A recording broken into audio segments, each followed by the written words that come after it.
Aetherfall, Episode 1.1 Escape from Baal.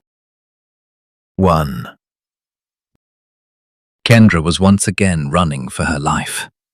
She desperately tried to keep up with her new friend, Avian. The alarm sirens behind them from the high-security complex wailed. Together with Avian, she crossed the magnetic rail tracks and kept running toward the wall where they had gained entry. Once they got past the freight station, it would get easier, she told herself. She shifted the position of the backpack on her back slightly and kept running. Gunshots echoed in the distance behind them, and Kendra's heart skipped a beat. She had already been in serious situations before, and being chased and hunted when she tried to steal food from the inner security complex was nothing new. But gunfire, now that was a new experience. She was afraid. In the distance, she heard a speeder from the security personnel rise into the air, the pull of its turbines making the air whistle. Avian turned behind a transport train on the magnetic rail and stopped abruptly. Kendra nearly ran into her. She was already about to complain when Avian turned to her with a sharp "shh," pressing a finger to her lips. She pointed into the distance, where two guards were hurrying back and forth between the tracks, searching. Before Kendra could ask what they were going to do now, one of the guards opened fire on them. Avian shoved her back, and she stumbled onto the filthy gravel. Avian pulled her back and yelled at her to get up. Kendra scrambled to her feet with Avian's help, and she was already about to run back the way they had come. Avian dragged her into cover beneath the rear of the transport train. "Wait," she said. "We can't go that way. The speeders will be here any second." The footsteps of the two guards who had fired at them grew louder. They were almost there. Kendra panicked. She was desperate. Fear gripped her throat. Tears formed in her eyes. Despair took over. She looked at Avian, who put a hand on her shoulder and silently motioned for her to stay calm. As the first guard came around the corner, Avian slammed into him with full force. The guard stumbled backward with her, crashing into the second one who had just appeared. When they hit the ground, Avian rolled over the first guard, casually disarmed him, came back up on one knee with the weapon raised, and fired two precise shots. One from point-blank range into the head of the guard on the ground, and one at the second guard. Before the second one could even collapse, Avian turned toward Kendra with the weapon raised and fired. Curled up, Kendra squeezed her eyes shut. She heard several shots. Her whole body trembled. When she opened her eyes, Avian was kneeling over her. "Come on," she said. Kendra got up. Behind her, in the direction they had come from, she saw more dead guards. She stared at Avian in disbelief as the woman scanned the sky for the speeder. "We have to go," Avian said, practically dragging Kendra behind her until she recovered and began running again. Her thoughts were spinning. They had killed guards. That was bad. Very bad. It was a catastrophe.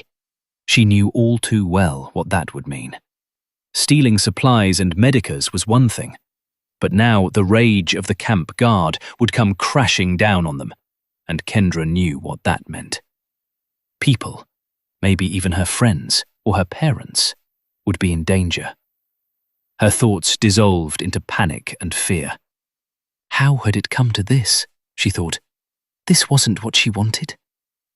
She wiped the tears from her eyes as she kept following Avian. When they reached the end of the magnetic train convoy they had been weaving through, Avian turned and headed for the wall. Behind them, the sirens grew louder. The last stretch between the massive wall and the magnetic train station was a wide-open yard used for loading the huge transport containers. But now, aside from a few scattered containers here and there, it was empty. Under cover of darkness, Avian ran straight toward the wall. Kendra followed. They had almost made it halfway when a speeder hissed over them, looped around above, and aimed its searchlights and cannon at them. The speeders of the security and camp guard were standard two-seaters, built for speed and maneuverability. There was no escaping them. "Halt!" A magnified voice boomed from the speeder.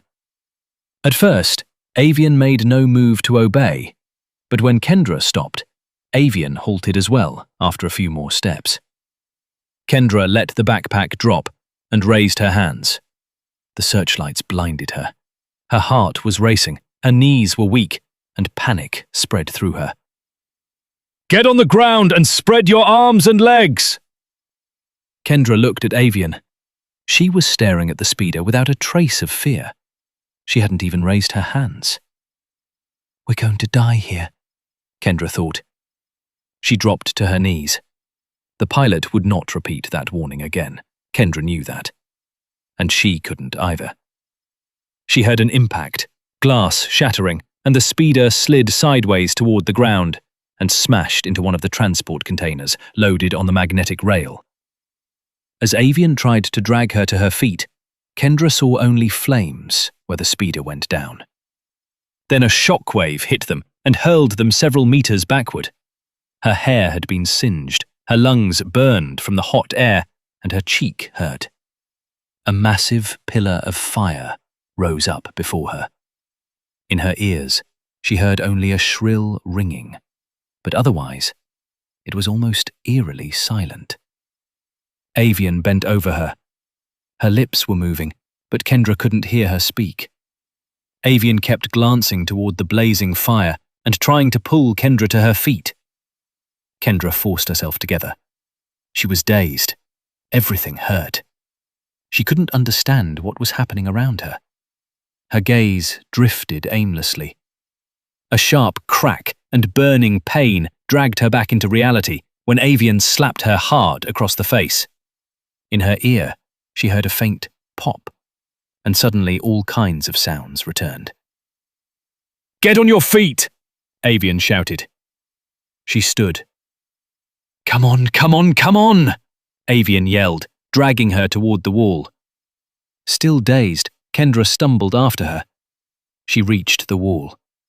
Behind her, loud sirens, screaming, and more explosions could be heard. Avian knelt beside the wall and started lifting the maintenance grate set into the ground at its base. Through the smoke, Kendra made out figures running toward them.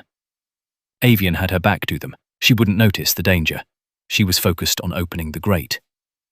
Kendra wanted to warn her and had already reached for the rifle slung over Avian's shoulder. The guards raised their weapons and fired. 2 bursts slammed into the wall and Avian spun around instantly.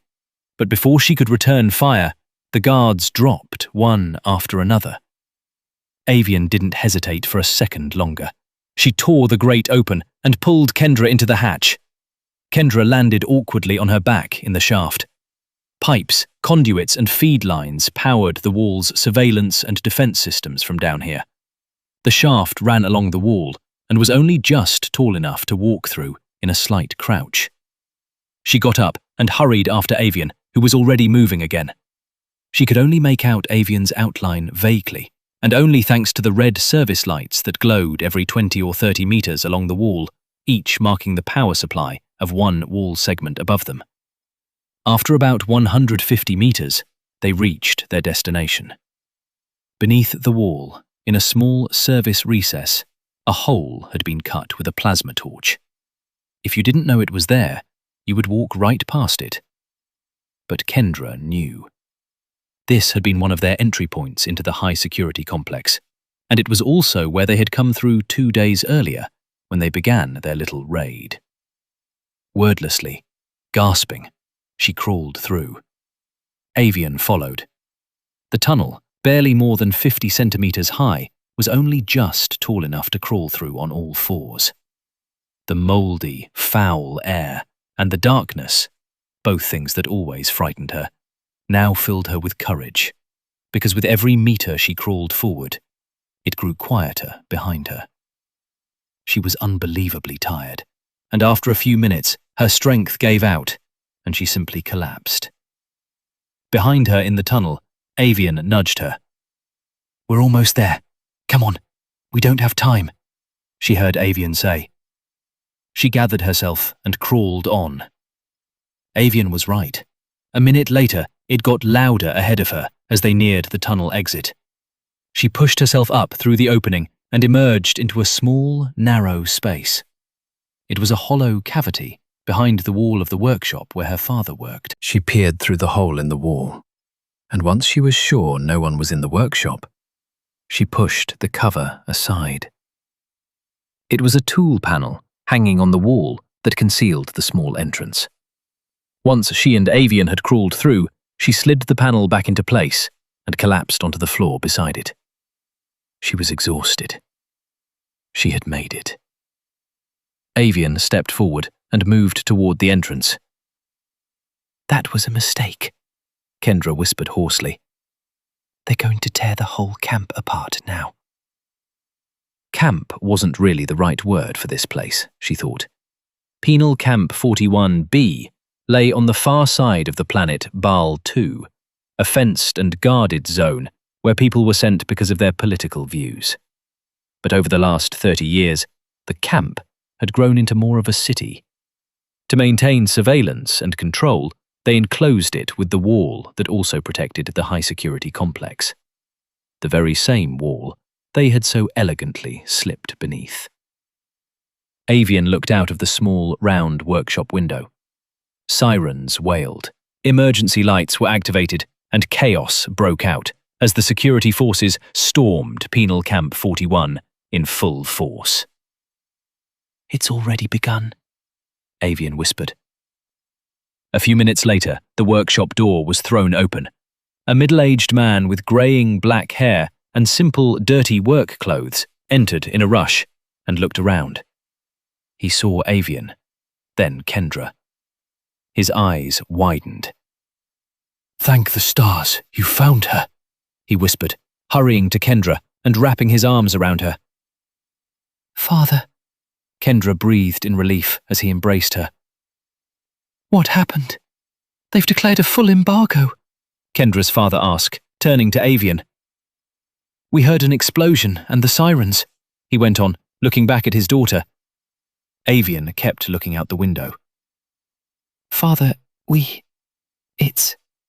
Kendra stammered, but couldn't force the words out. Her father turned serious. "What happened?" he asked, his voice now calm and grave. "We killed guards who were chasing us. 11, to be exact," Avian said calmly, still watching the situation outside. Kendra's father straightened and took a deep breath. "Door," Avian said.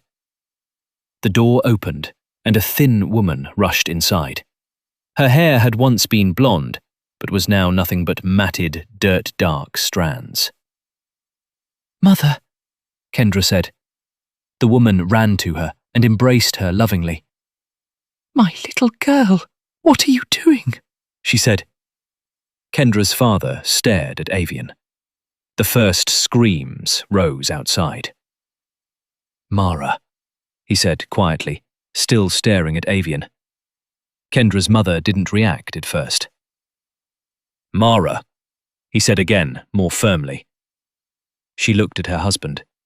They exchanged a deep glance, and with sudden understanding, she gave him a slight nod. Avian looked at Kendra's father. They stared at each other until he said, "We both know you're not what you pretend to be, little one." Avian didn't move and said nothing. Even when Kendra's father stepped toward her and stood in front of her, she remained silent, fixing the large man with an iron stare. "I don't care who or what you work for," he continued. "If you get us off this planet and protect Kendra, I'll get you out of the camp. Deal?" Avian looked at Kendra, then slowly back at him. "You have my word," she said quietly. Kendra's father nodded. "What? How?" Kendra stammered, still out of breath and unable to understand the world anymore. Her father knelt beside her. "We have to get out of here, or they'll execute you," he said calmly. "Finally," Avian muttered. The door opened again, and the young woman rushed in. "That was close," Avian said to her as she approached. "Sorry, I was a little late," Fiona said. Better late than never, Avian replied. Fiona stepped over and tossed her a small bag. She took her canteen and drank deeply, dusted off her short red hair and splashed some water on her face. Avian carefully stowed the bag in her backpack. We have to move, Avian said. Kendra's father stood up and helped Kendra to her feet. Where to? Avian asked. Back into the high security zone, Kendra's father said, sliding the panel aside. 5 minutes later, they were all back on the other side of the wall. Her father led, followed by Avian, Kendra, her mother, and Fiona bringing up the rear. They ran along the inside of the wall through the maintenance shaft for almost half an hour. Every 200 meters they slowed, careful not to make noise near the openings and grates overhead. Kendra's father led them to the maintenance junction. This was where the underground power supply for the defensive systems converged. They turned into another tunnel and hurried on through the darkness. How does he know the way? Fiona asked Kendra. We were here during construction 25 years ago, Kendra's mother said. Our parents were the first generation when the camp was opened. We helped them back then. Can't we sabotage the defense systems from here? Fiona asked. No, this is only the energy and water supply for the guard posts on the wall. The power supply for the weapons and shields is 6 meters below us, Kendra's mother replied. They came to a wider corridor where stairs led up and down. Kendra's father stopped and turned to Avian. We're going out up top. Across from the door is a secured loading hall. Once we're inside, we go left to the stairs, then down to sublevel 3, to the secured loading silos. Avian nodded. If we get separated, head for the secured loading silos on loop rails 1 through 4. They're differential transporters. There are always 2 at this junction and 2 at the receiving station. Where do they go? Fiona asked. To an outpost around 75 kilometers outside the camp. They deliver ammunition and supplies inward when needed, since they don't keep large quantities in the complex. That's all I know. Avian nodded. Kendra's father led them upward. They crept across to the loading hall and then, just as described, toward the stairs. Hope stirred in Kendra. They were going to make it. Despite everything, the chaos, the suffering, everything she had gone through over the last 2 days, they were going to make it. They reached the stairwell at the end of the loading hall and opened the door. 2 guards in full armor stood facing them. They were just as startled as Avian and Kendra's father.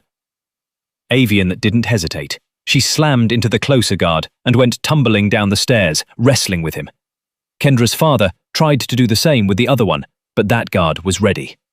Kendra's mother drew her small pistol, while the guard struck Kendra's father with an armored fist, sent him to the ground, and reached for his weapon. But he never fired.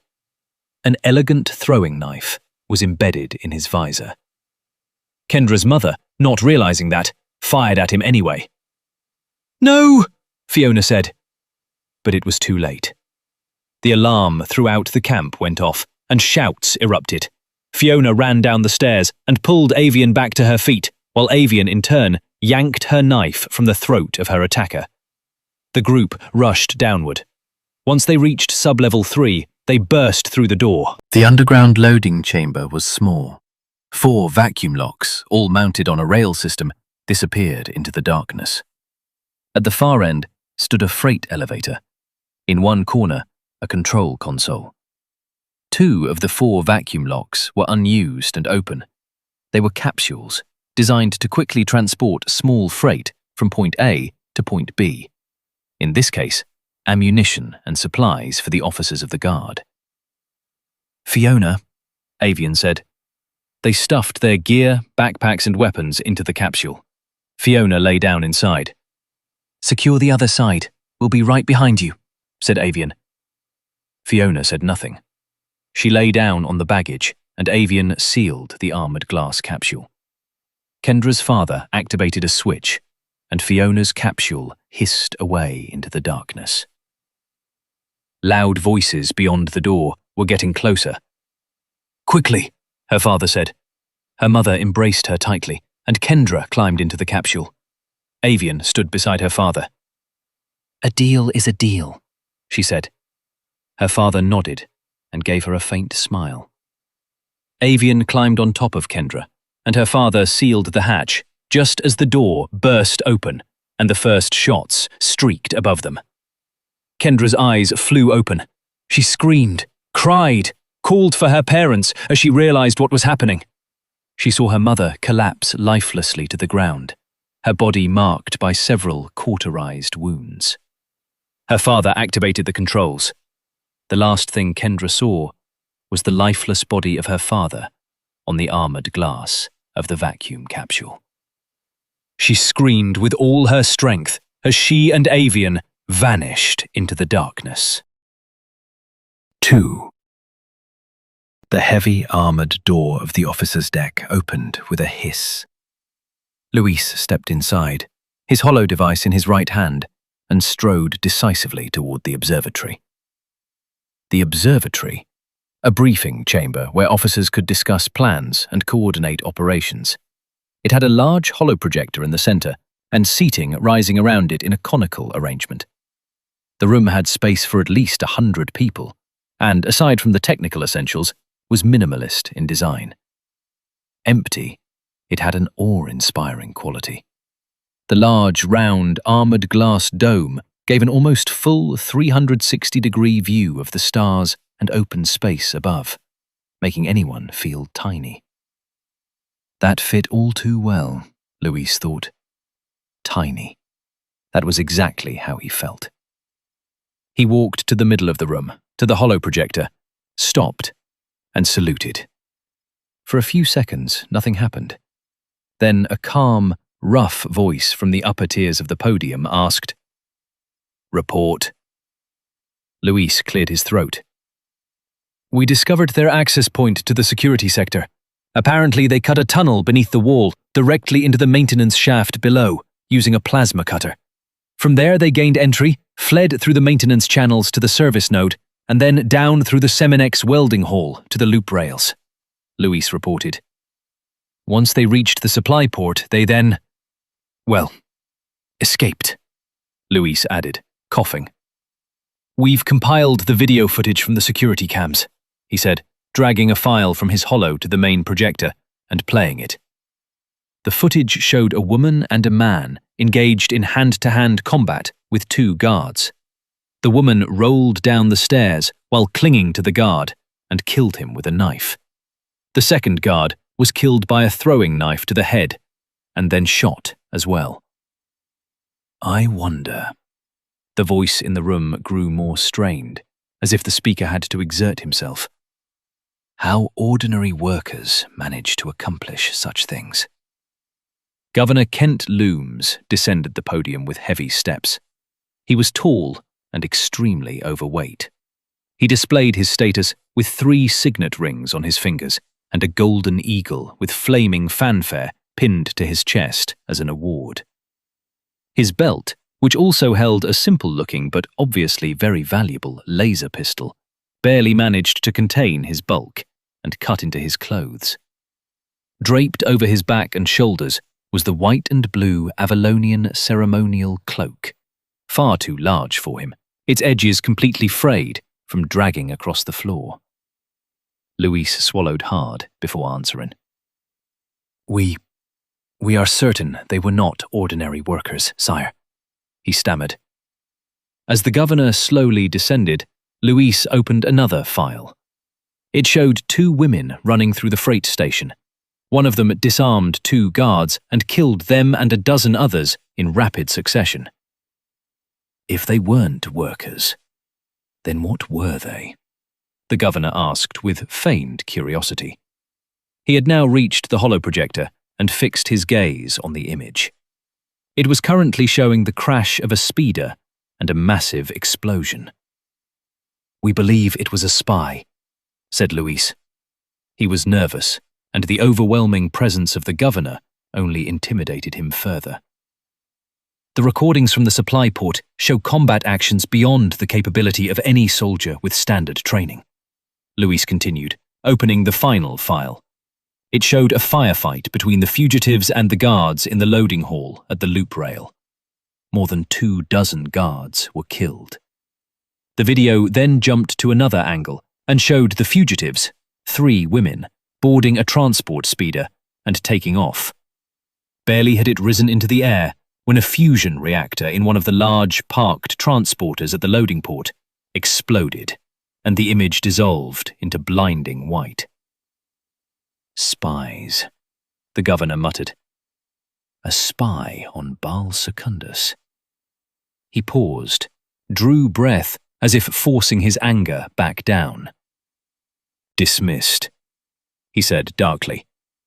Luis saluted, turned on his heel, and hurried out of the observatory. As the observatory's armored door sealed shut, the governor said furiously, "A spy on Baal Secundus. Right now? That can't be a coincidence." He turned toward the other end of the podium. A man with dark hair and a neatly groomed full beard came down from above. His uniform was immaculate. At his hip hung a simple antique revolver. His face looked like carved marble. Stoic. Relentless. "Spies," the man said. "Plural." "What?" the governor snapped. The speeder on the rails was taken down by a marksman, a SPR caliber or higher. Nothing else would have penetrated the cockpit. A single shot from at least 700 meters, without augmented targeting. The second guard in the Seminex welding stairwell was killed by a throwing knife. Clean. Smooth. And in the loading yard of the supply port, only one person was fighting. The other one was sabotaging the transporters and, according to the report, also the rail loops. The governor's face turned red. "Very well. How do you intend to catch them?" he asked tensely. "The same way one catches wild game. You drive it until it grows tired, and then you kill it," the man said. "I asked the Order of Asclepius for an expert in counterintelligence, not a damned philosopher," the governor roared. The man nodded. "And I am following those orders. I was assigned to assist in the investigation." "Assist? Assist? You will lead the investigation, man. I am placing every resource at your disposal. Find the spies. Bring them to me, dead or alive, and destroy everything they secured or stole." "Yes, sir." Gus Levan left the observatory. Luis was waiting not far from the exit. He looked confused by the fact that someone was coming out whom he neither knew nor expected. Instinctively, he saluted when he saw Gus's rank insignia. "Major," he said, "you are my adjutant from now on for as long as we are working this case. Take me to the labor camp," Gus said. "Yes, sir," Luis stammered. "May I ask what we are looking for there, sir?" After a few steps, Gus Levan said, "If we want to catch them, Luis, we need to understand how they think." The next 2 days would become the most intense working days of Lieutenant Luis Kreis's life. Major Levan kept him in constant motion and at full pace. After inspecting the camp, the major questioned 24 workers, guards, staff members and officers. Every scrap of information from the last 3 weeks was brought to him. And he did not just demand the general reports Luis had already prepared, but also shipping data, arrival and departure logs for transports, passenger and cargo manifests, material lists, and much more. The work was made even harder by the growing unrest on Baal 1. For several weeks now, tension had been increasing there, and part of the Baal 2 guard was being redeployed. Organizing information and reports in the middle of a large-scale military transfer turned into a disaster. Nevertheless, Luis continued to do his duty with care and diligence, even if working for the major proved exhausting and punishing.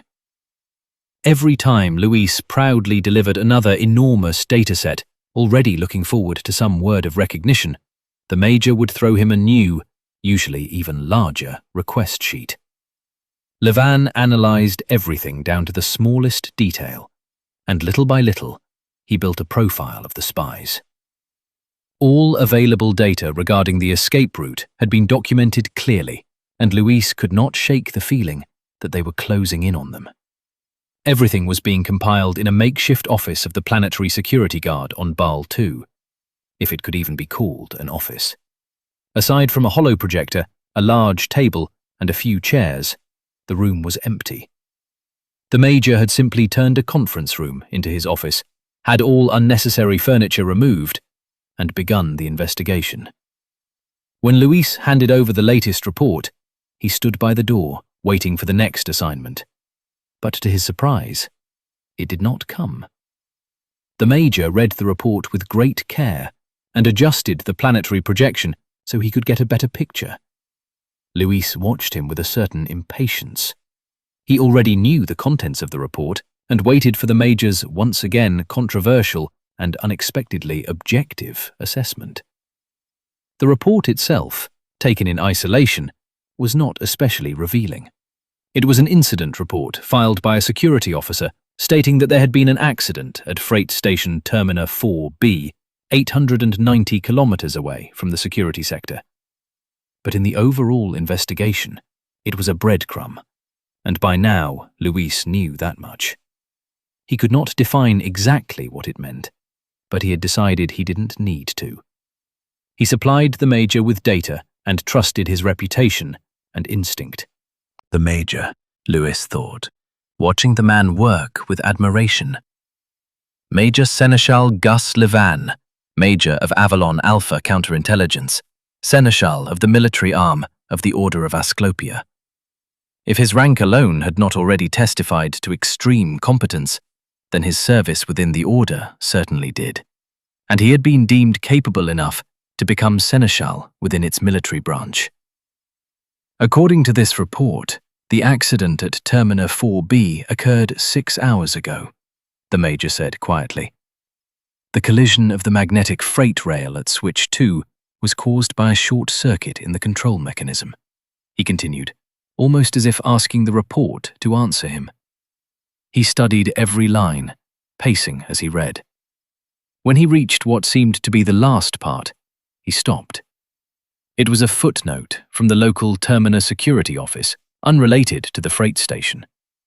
Luis had requested an up-to-date situation report and had simply attached it to the report from the security officers at Terminal 4B. Fatal accident on Deck 3F during inspection of the energy supply storage units. The Major read aloud. Cause of death, electrocution. He looked up slightly. I wasn't aware that was even possible, he said dryly. Yes, it seemed strange to me too, so I added it, Luis replied. The Major looked at him for a moment, then gave a brief, approving nod. Well spotted, Lieutenant. The Major set his hollow on the table, sat down in one of the chairs, and studied the planetary projection with folded arms. Luis felt pride rise inside him. What do you think, Lieutenant? The Major asked at last. Where would you search for the fugitives? Luis considered the question. Strictly speaking, he didn't know. It seemed as though all tracks led to Terminal 4B and ended there. That is a difficult question, Major. There are 6 spaceports on the planet, 14 smaller ones on the Foundry continent, and on top of that, all the possible landing and departure points a freighter might use. I mean, it could be anywhere. The Major nodded.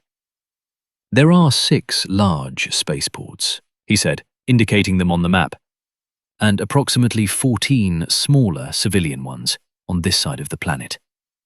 He adjusted the projection and pointed to a landmass in the southern hemisphere.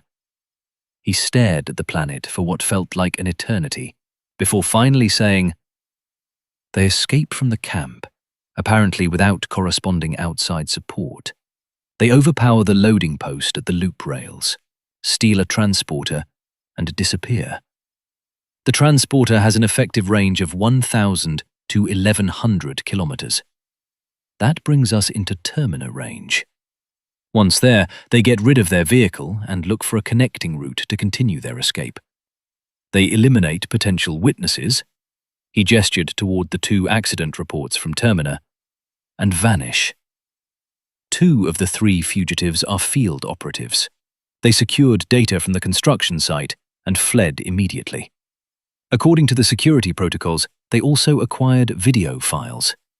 If they had outside help, it would have reached Termina and extracted them from there. I categorically rule that out. He continued, and Lewis thought he could hear the faintest trace of satisfaction in the Major's voice.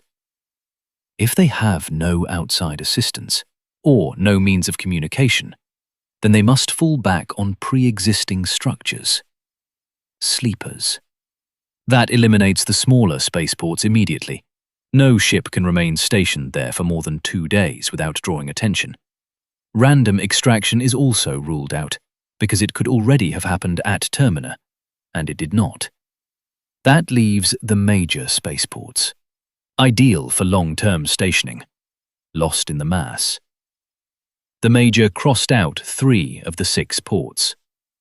Apollonius, Mara, and Biram are eliminated. They do not lie on the connection line from Termina. That leaves 3. He crossed out another. This one is a garrison spaceport. That one is out as well.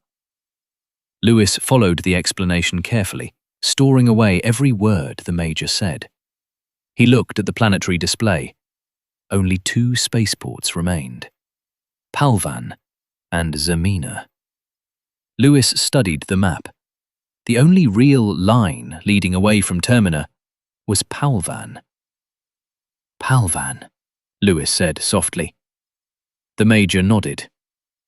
Palvan. For several seconds, neither of them said anything. Then Lewis asked, "How do we know they haven't already left?" Transport time between Termina and Palvan is 10 hours by magnetic freight transport, the Major said calmly. Lewis smiled. Then we just wait for them. Exactly, the Major said, smiling as well. Inform the guard. They are to make ready. 3. Avian's eyes snapped open. She had dozed off, and reality pulled her back all at once. She looked around. In the darkness of the transporter, she could make out Kendra curled up beside her, asleep. Fiona was sitting opposite her and had likely just awakened as well at Avian's sudden movement. The monotonous hum of the magnetic rail had a calming effect, Avian thought, and she tried to settle her mind. She went through an internal checklist now for the 5th time, but she could think of no better plan for their escape. "How much longer?" asked Fiona quietly. Avian glanced at her chrono. "About 2 hours until Palvan." Fiona drew in a deep breath and tried to exhale her frustration. Avian understood. Waiting was the worst part. After a few minutes of silence, Fiona asked, "What happens now? Have you thought about it?" Avian knew exactly what her colleague was referring to. She had had plenty of time to think about it. What she had discovered in the high-security sector on the far side of Baal 2 was dangerous. At first, she had forced herself into action, because the construction of the ships taking place there had been so disturbing that she had abruptly decided to abort the mission. But the more she thought about it, the worse it became. Once she fully grasped the scale of what she had discovered, a deep, primal dread overtook her.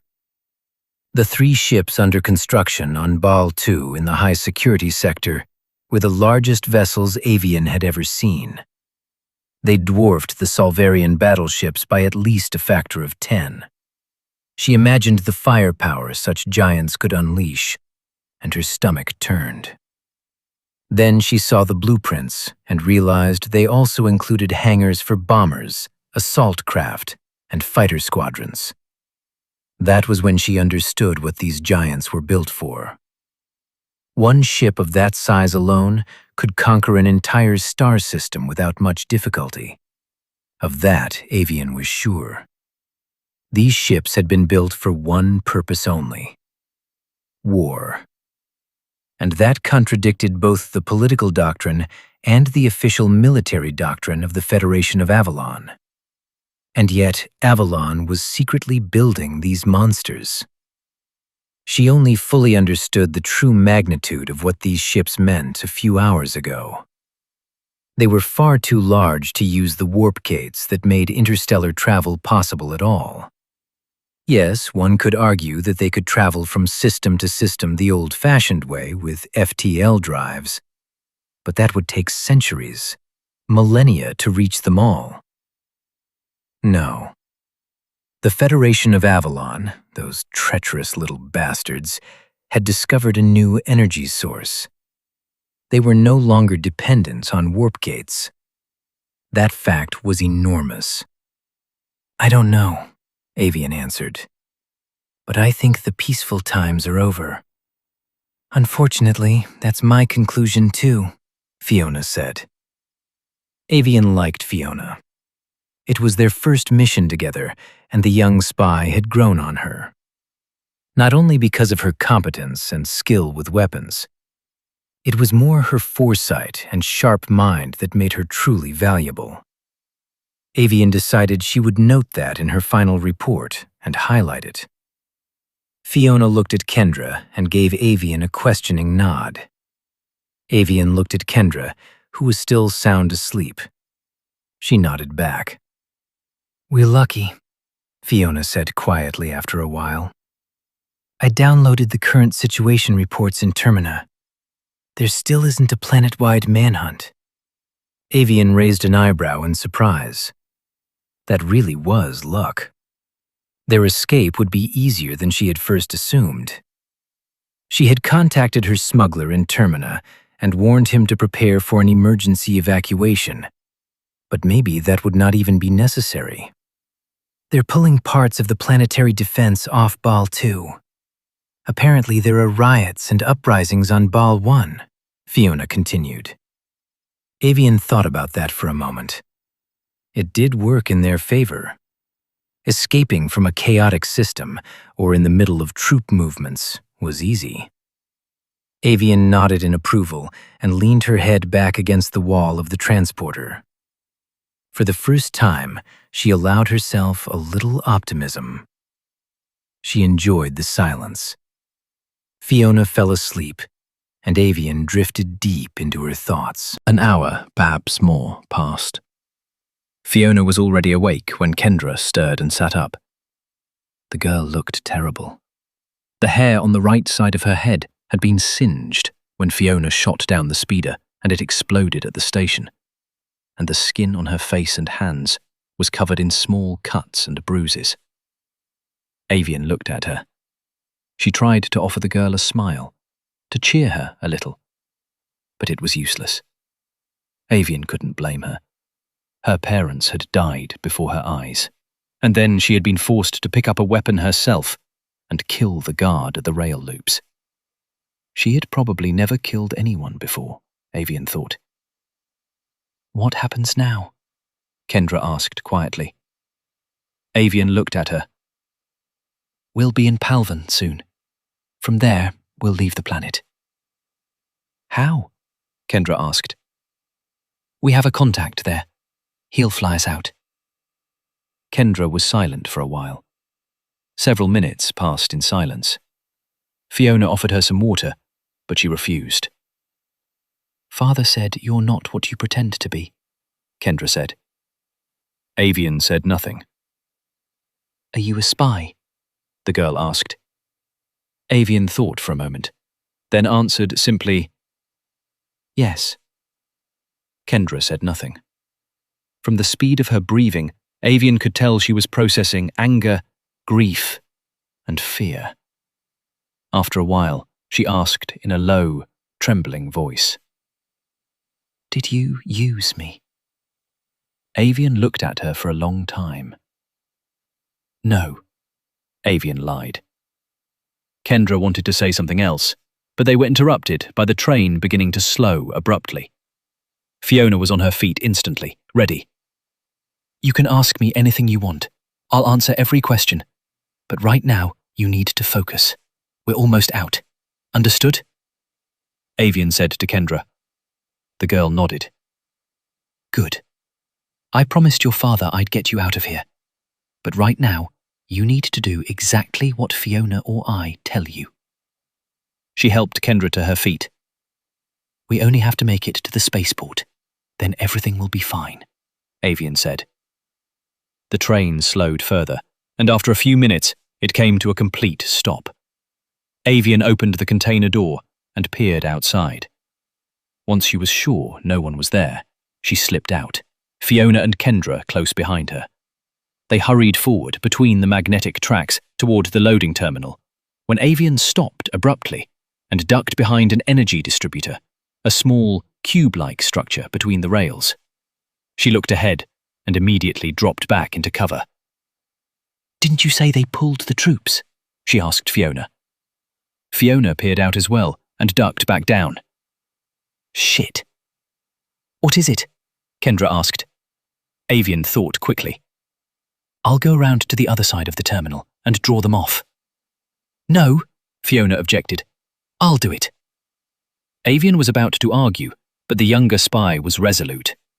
In the end, Avian nodded. "You know the rendezvous point.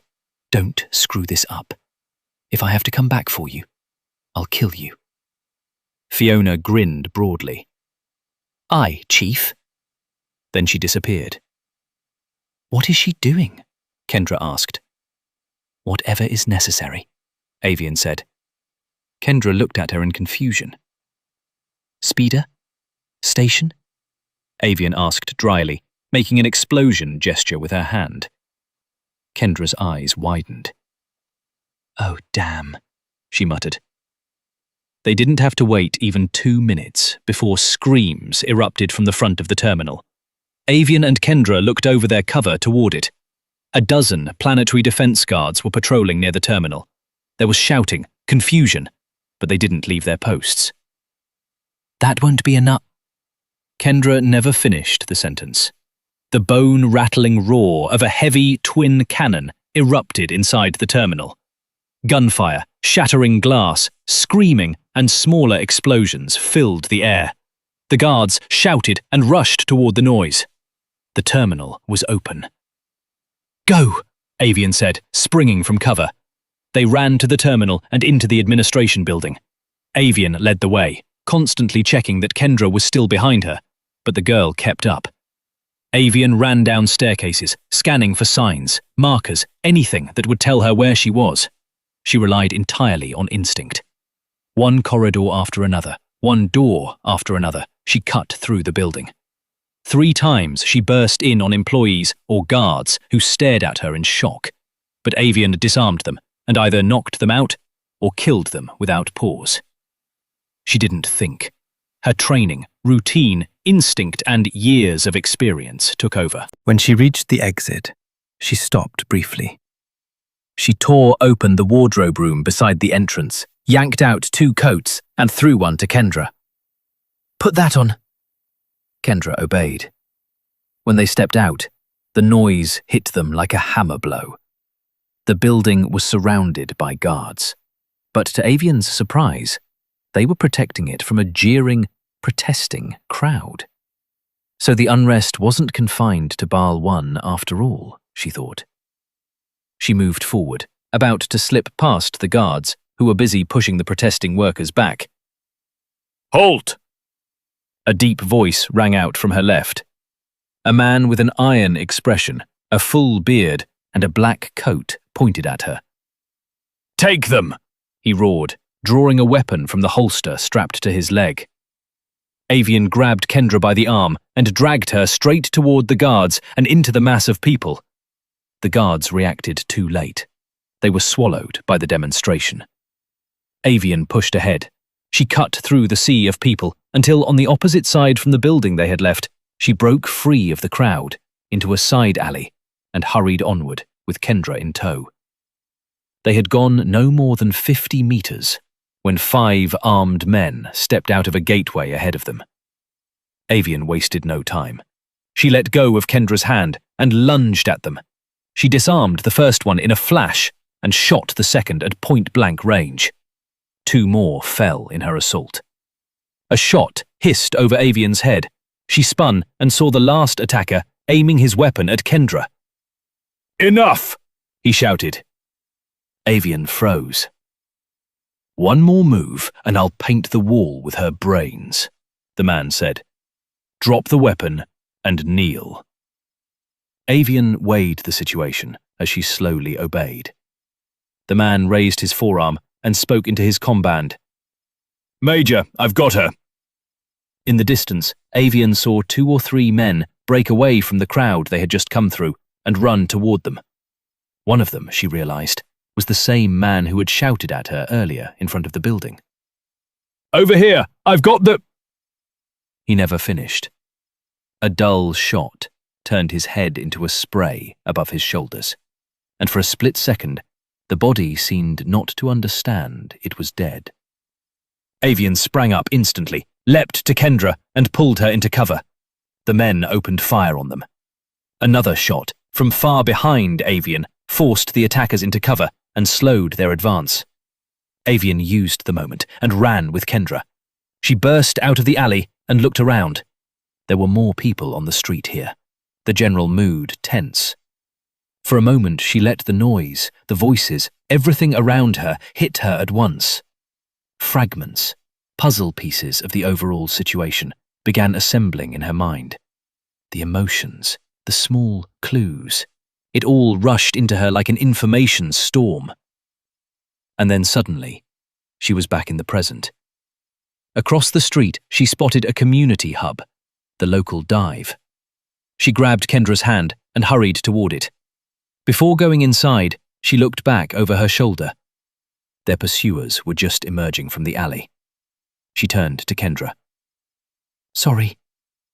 Without warning, she tore open the front of Kendra's shirt, exposing her right breast. Before Kendra could even react, Avian dragged her into the community hub. The wonderful smell of stale sweat, alcohol, nicosticks and body fluids hit her immediately. The hub was crowded, loud, and full of noise. Several dozen men were drinking, talking, shouting, and arguing. Just as Avian had expected. "Help!" she screamed, beginning to cry and whimper in panic. "Help!" she shouted again. The noise faded into a hush, and then curious murmuring. "They raped my sister! They said we're nothing but worker scum!" Avian cried in a trembling, pleading voice. "Who did it?" asked a thick-set worker, who stepped toward her and helped her up. "2 guards," Avian stammered. I tried to help her, and they beat me down." The murmuring grew louder. Outrage rippled through the room. Cries for revenge. The man took off his jacket and offered it to Kendra. "I'm so scared," Avian stammered. Kendra, still stunned by what Avian had done, reinforced the story with her disheveled appearance. The crowd grew louder. The door opened. The bearded man Avian recognized stepped in with 2 guards. Their eyes met. Fury burned in his. The workers in the hub stared at the 3 men. Avian flashed the bearded man a mischievous grin, adding the final stroke to the performance. Then she screamed at the top of her lungs, "No! No, please! Leave us alone!" "Is it them?" the worker who had given Kendra his jacket shouted. Now Kendra began to cry too, clearly realizing what Avian was doing. And as if that gave the room its final push, the crowd surged toward the 3 men. A shot rang out. Then another. Screams. Avian dropped the act, pulled Kendra up, and slipped, crouching along the edge of the community hub, toward the back exit. She burst out the rear door and looked around. After a brief glance to orient herself, she was already running, Kendra close behind. She glanced at the hollow on her forearm, pulled up a position marker, and kept going. "This way!" she shouted to Kendra. Kendra tried to keep up, but the last few days had taken their toll. She was slowing down. Avian turned back. "Come on, we have to keep moving," she said, dragging her onward. Fiona came running down the street from the direction Avian had been heading. "Other way!" Fiona shouted. The two spies grabbed Kendra and hauled her forward. "Good shot," Avian said, breathing hard. "Thanks," Fiona replied with a grin. Gunfire erupted behind them on the street. Avian looked back over her shoulder and saw several troop carriers turning into the street and heading straight for them. They ducked into another alley and kept running. After a few minutes, things seemed to quiet down. It took another 15 minutes of weaving through side alleys and the backyards of workers' hubs before they finally reached the spaceport. It was a sprawling complex, with a security perimeter and a large terminal for freight and passengers. From the corner opposite the perimeter, Avian looked at the terminal entrance. Several troop carriers and speeders in the air secured the entire area. In front of them, the fence rose at least 3 meters high, topped with long, razor-sharp steel spikes, and probably electrified. "I'll draw them away, then you can," Fiona began. "No," Avian cut her off sharply. She dialed a shortwave frequency on her hand hollow. At first, nothing happened. Then a voice came through in her ear. "Security sector, west side, A3, guidance to follow, 5 minutes, Armata Imperialis." Avian gave a single nod, more to herself than to anyone else, and turned back to Kendra and Fiona. "Get ready. Knowing Tyrius, he's going to wipe out the landing zone. We won't have much time." Fiona nodded and handed her a carbine. Avian checked it with practiced ease. Then they waited. After 4 minutes, her comm clicked.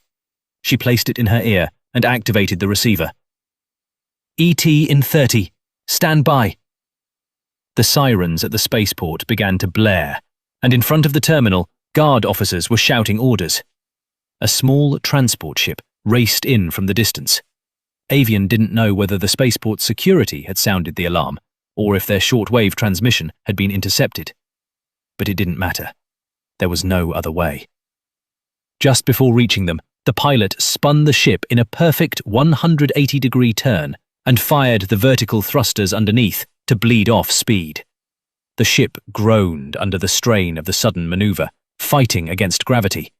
Once it had fully reversed direction and was still sliding backward, the pilot dropped the rear of the craft and carved a section out of the fence. Sparks flew, metal screamed, and part of the barrier shattered. The pilot slammed the transport down and opened the rear loading ramp. 2 guard troop carriers raced toward them, and soldiers in the roof mounts opened fire. Avian and Fiona returned fire, but unlike the guards, with deadly precision. Their concentrated shots at the front viewing slit punched through it within seconds. The first carrier swerved right and crashed into a wall as its driver was torn apart by the focused fire. The second carrier came at them firing. Its driver understood the danger Avian and Fiona posed, and first veered slightly left, then sharply right, bringing the armoured flank of the vehicle toward the 3 fugitives as it halted. The transport ramp slammed down, and a dozen guards poured out. Avian looked toward their ship. The loading ramp was finally open. "Go, go, go!" she roared and opened fire on the soldiers. Under the covering fire, Fiona and Kendra ran toward the ship. 2 men with heavy auto-lasers appeared on the loading ramp and opened fire on the pinned-down guards. Avian used the moment, threw away her now empty carbine, and ran for the ship as well. Fiona and Kendra leapt over the ramp into the transport, just as the second troop carrier caught fire under the heavy auto-laser barrage and exploded moments later. The blast knocked Avian off her feet. Fiona shouted at her to get up.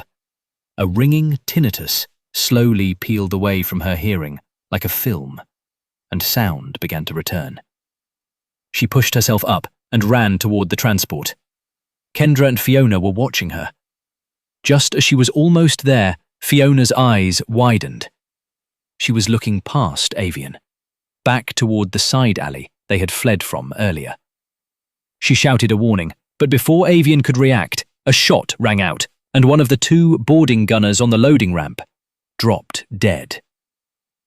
Avian ran. Then another shot. A crew member inside the ship behind Kendra was ripped off his feet and fell. Avian couldn't waste a second. She kept running. The second boarding gunner opened fire on the new attackers. Avian launched herself toward the ship's ramp, but never reached it. Burning pain tore through her right leg, and at the same moment, a force ripped the ground out from under her feet. She fell. Another shot ended the gunner's fire, and he collapsed, dead from the ramp. Fiona jumped out without hesitation, firing at the attacker. 3 strides, and she was at Avian's side. Avian looked at the attacker, then at Fiona. She reached into her chest pocket and pressed the data carrier they had secured into Fiona's hand. "Go!" she hissed. Fiona grabbed her hand, trying to drag her toward the ship. But the pilot, seeing the danger, had enough. The engines roared harder. "Go!" Avian screamed. Fiona let go of her, leapt, and threw herself into the slowly closing hatch. Avian looked toward them and saw Kendra standing there, crying as the transport accelerated away. Then she turned toward the attacker. Out of the smoke came a figure in a black coat, face bruised and battered, walking toward her. He watched Avian while finishing the reload of his revolver, then fired 3 more pro forma shots after the departing transport. He watched it for a few more seconds, spoke a few orders into his comm, then turned back to her. Gus Levan stood over Avian. His face was damaged, marked by the fight, scratched, one eye already swelling blue. Blood spatter made his expression even more threatening. He looked at Avian and gave her the exact same smile she had given him in the community hub. Calmly, he said, "You reap what you sow." Aetherfall continues. Episode 1.2. Coming soon.